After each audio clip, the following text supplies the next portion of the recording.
Hi అండి. Blouse యొక్క dots invisible ఏ విధంగా వేసుకోవాలి అన్నది ఇప్పుడు మనం చూసేద్దాం.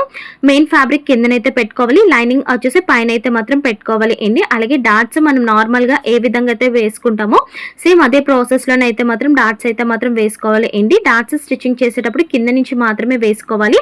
ఆ తర్వాత ఏదైతే లైనింగ్ ఉంటుందో లైనింగ్ లెఫ్ట్ సైడ్ అయితే మాత్రం పెట్టుకోవాలి. ఏదైతే మెయిన్ ఫ్యాబ్రిక్ ఉంటుందో అది మనం రైట్ సైడ్ అయితే పెట్టుకొని క్రాస్గా వచ్చేసి మనం ఎంత విడ్త్లోనైతే మాత్రం ఇచ్చుకున్నామో మార్కింగ్ అంత విడ్త్లో చాలా షార్ప్గా అయితే మాత్రం వేసుకోవాలి అండి.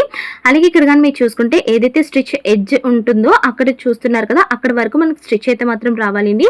డాట్స్ స్టిచ్చింగ్ చేసుకునేటప్పుడు ఎప్పుడు కూడా థ్రెడ్ వచ్చేసి దగ్గర స్టిచ్ వచ్చేలాగైతే మాత్రం చూసుకోవాలి అండి. ఈ యొక్క వీడియో కానీ మీకు యూజ్ అనిపిస్తే ప్లీజ్ ఒక లైక్ అయితే మాత్రం ఇచ్చేసేయండి. ఎటువంటి డౌట్స్ ఉన్నా సరే ఏమున్నా సరే కామెంట్ సెక్షన్లో అయితే కామెంట్ చేసేయండి. ఇక్కడ కానీ మీరు తిరిగేసుకుంటే మనకు కంప్లీట్గా వచ్చేసి ఇన్విజిబుల్ డాట్స్ అయితే మాత్రం రెడీ అయితే మాత్రం అయిపోయింది. ఈ వీడియో నచ్చితే ప్లీజ్ సబ్స్క్రైబ్. బాయ్.